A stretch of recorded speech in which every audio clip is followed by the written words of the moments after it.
Good evening, everybody. Welcome to Voices of British Orthodoxy. I am, of course, Reader Lazar. I hope you've all had a very wonderful day today. Today we've got, I think it's like 5 entries overall, 5 or 6 entries overall. Anyway, we have, for our first entry, today is the 24th of November, chances are, if you're watching this outside of today, it's probably the 24th on either one, a random day because it's been recommended to you, or it's the 24th on whatever day you celebrate that, whether that's new or old calendar. Anyway, our first saint of today is St. Colman of Cloyne, and also known as Colman MacLaney. I probably butchered that pronunciation. L, E with an accent, N, I with an accent, N, E.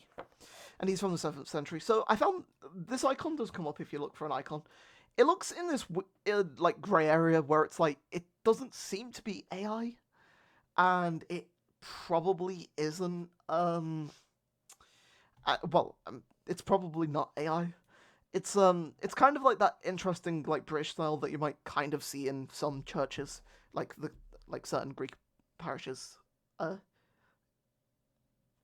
a certain Greek parish. Anyway, so our entry for St. Colman of Cloyne, we're going to read from the book, then we are going to read the book, and then I'll bring over the Celtic Saints website in order to get his Troparion up.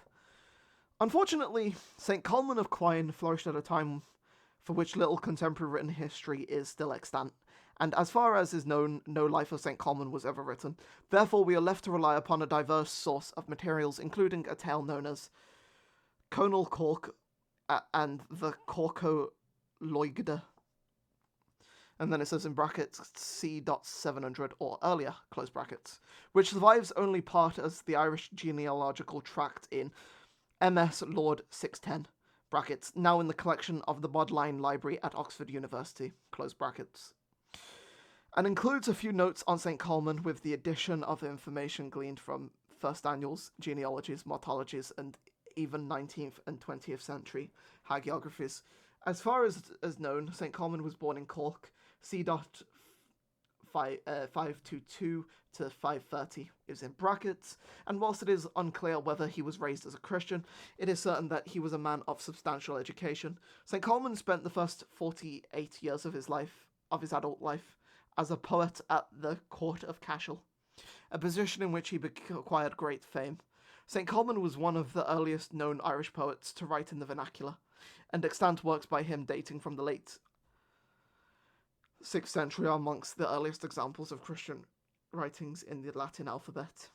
He is generally believed to be the author of Luin och Leib, a poem which praises Domnul Mac Muirchertaig, and then in brackets we've got like a cross thing with 566 followed by a question mark, and a close to the brackets, King of Tara. Several of his Irish poems are still extant, notable a metric panegyric on St. Brendan the Voyager, who commemorated back on the 16th of May, as well as fragments of a poem on the death of the Uí Nile King Ed Slime, and then in brackets, that cross thing followed by 604. In addition, followed by close brackets, obviously.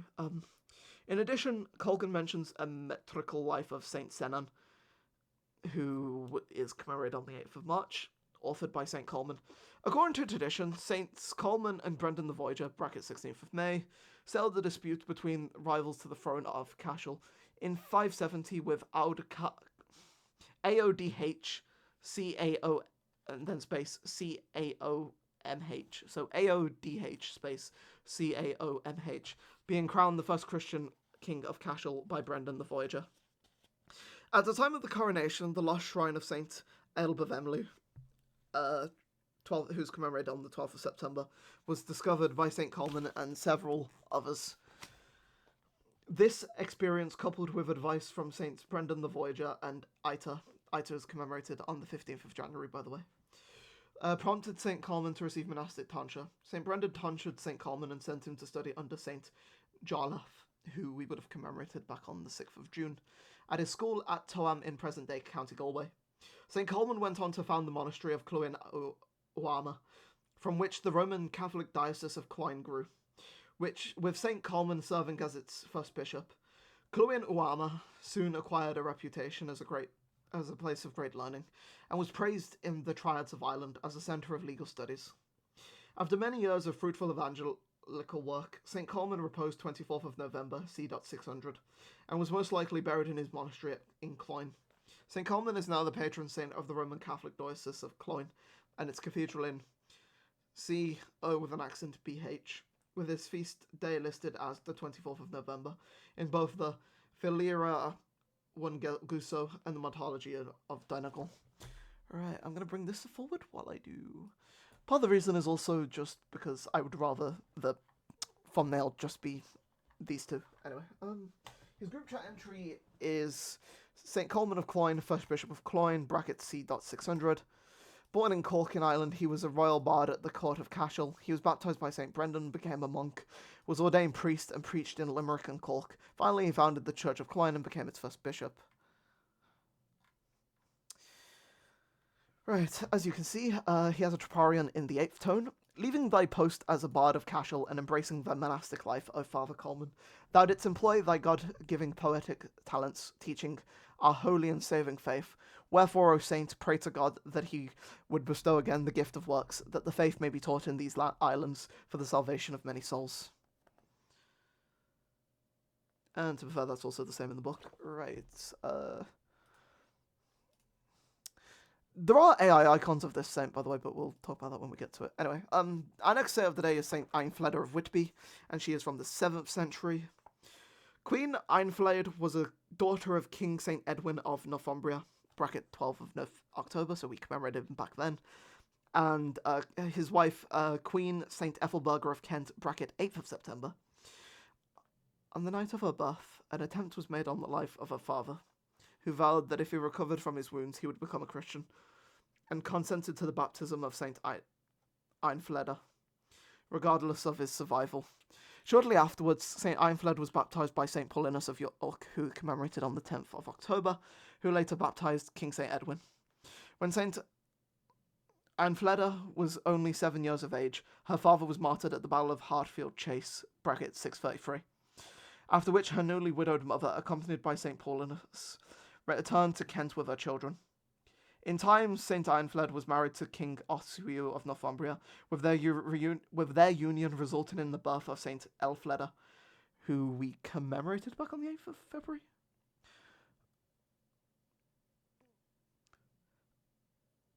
Who was to become the second abbess of Whitby. Though both Christians, King Oswiu followed the Celtic practice, whilst Queen St Eanfleda followed the Roman. In 651, this resulted in... There's a double in, for whatever reason, so in Queen St Eanfleda keeping Palm Sunday and fasting on the same day that her husband Oswiu was celebrating Pascha. After more than a decade of calendar conflicts, the Synod of Whitby was convened in 664, settling once and for all the issue in favour of following the Roman practices. Upon the repose of her husband, Queen St Eanfleda received monastic tonsure and entered her daughter's monastery at Whitby. Queen St Eanfleda spent the rest of her life as a simple monastic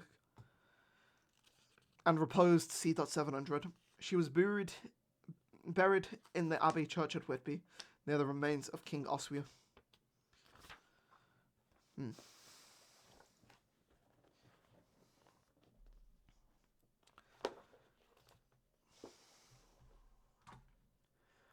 The group chat entry is St Eanfleda, bracket Eanfleda, daughter of the Holy King Edwin of Northumbria. In or shortly after 642,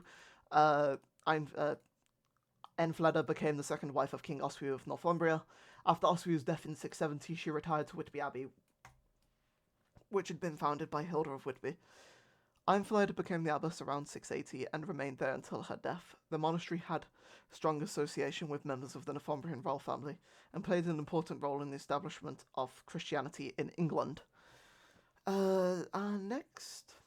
Wait. Okay. Our next saint is actually St Kenan of Damliag, and he's from the 5th century. So there are technically icons on Google, but if you look them up, you'll see that they look very AI, so I ended up choosing not to include a thingy for him. Anyway, St. Kenan was a descendant of... It could also be Kenan. I feel like it's Kenan, right? St. Kenan was a descendant of the kings of Munster. He was possibly, along with St. Patrick, who we commemorate back on the 17th of March, a disciple of St. Germanus of Auxerre, who is commemorated on the 31st of July. Though early 18th century Church of Ireland Archbishop of Armagh and scholar, the Most Reverend James Ussher, states that St. Kenan studied at the Abbey of St. Martin in Tours, France. When St. Patrick established a see in present-day Duleek, Irish Daliag, and then there's speeches thing for stonehouse or church, and the Irish bit until that end there is in brackets. County Meath, C. 450. He made St. Kenan its first bishop. According to the office of St. Kenan, which is, I think, Kieran, right? Extant in a manuscript in the library of Cambridge University, St. Kenan was the first in Ireland to build a cathedral of stone. The group chat entry just simply says St. Kenan, the first bishop in Ireland to build his church at Damleague or Duleek in Meath. That is it for the free entries in the book.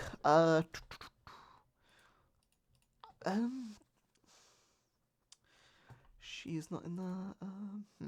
I guess the next saint is Saint Busey, born in Britain. He followed Saint Gildas to Brittany and was martyred there, 7th century AD. And then I guess there is this as a unique entry in here. For whatever reason, this doesn't actually come up in the group chat, but we've got 2 entries that are unique to the group chat. Saint Minva, Menafrida, Virgin of Cornwall, 5th century, that's all that's entered for her. And then we have a extra saint called St. Eanfleda of Kent, Ethelbert/Tate, mother of St. Eanfleda, c. 7th century AD. Wait. Isn't she Wasn't she commemorated back in September? Huh, okay, so today apparently some people also commemorate St. Ethelberga of Kent. But, interesting. Anyway, I guess I can reread that entry for you. Well, I'll read the thing in the group chat. Ethelbert/Tate, mother of St. Eanfleda, brackets, c. 7th century AD. And she was a Christian from Kent. Her marriage to, bracket, future Saint, close bracket, King Edwin, triggered the initial phase of the conversion of the pagan north of England to Christianity.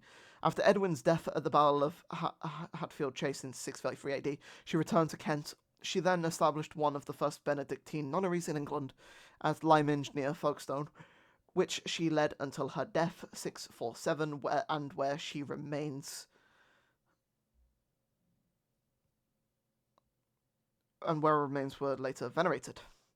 Right, may those saints intercede for us before the righteous judge. I've been Reader Lazar. God bless you all, and Amen.